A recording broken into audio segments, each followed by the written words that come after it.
நம்ம கையில இருக்கிறது பாத்தீங்க அப்படின்னா Lenovo ThinkCentre M700. இது வந்து ஒரு மினி பிசி. இது வந்து பாக்ஸ் பாக்குறது குட்டியா இருந்தாலும் பெரிய கம்ப்யூட்டர் பண்ற அளவுக்கு பர்ஃபார்மன்ஸ் வந்து இதுல இருக்கும். இது வந்து பாத்தீங்க அப்படின்னா i5ல 6th ஜெனரேஷன் ப்ராசஸர் வந்து இதுல இருக்கு. 1 TB ஹார்ட் டிஸ்க் இருக்கு, 8 GB RAM இருக்கு, இன்டெல் USD கிராபிக்ஸும் வந்து இதுல இருக்கு.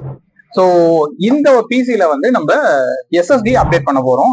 இதுல வந்து பாத்தீங்க அப்படின்னா ஒரு லேப்டாப் ஹார்ட் டிஸ்க் தான் கொடுத்துருப்பாங்க. இது நம்ம லேப்டாப் ஹார்ட் டிஸ்க் ரிமூவ் பண்ணிட்டு SSD போட்டோம் அப்படின்னா இன்னைக்கு இருக்கிற பிரைஸ்க்கு ரொம்ப அதிகமா செலவு பண்ண வேண்டியிருக்கும். இதுல இருக்கக்கூடிய ஹார்ட் டிஸ்க் அப்படியே வச்சுக்கிட்டு அடிஷனலா SSD மட்டும் ஆட் பண்ண போறோம். ஸோ இதுல நம்ம ஏற்கனவே இது துளியோன்னு இருக்கிறதுனால நம்மளால புதுசா ஒரு SSD சாட்டா SSD வந்து இதுல யூஸ் பண்ண முடியாது. ஸோ அதனால NVMe SSD வந்து இதுல யூஸ் பண்ண போறோம்.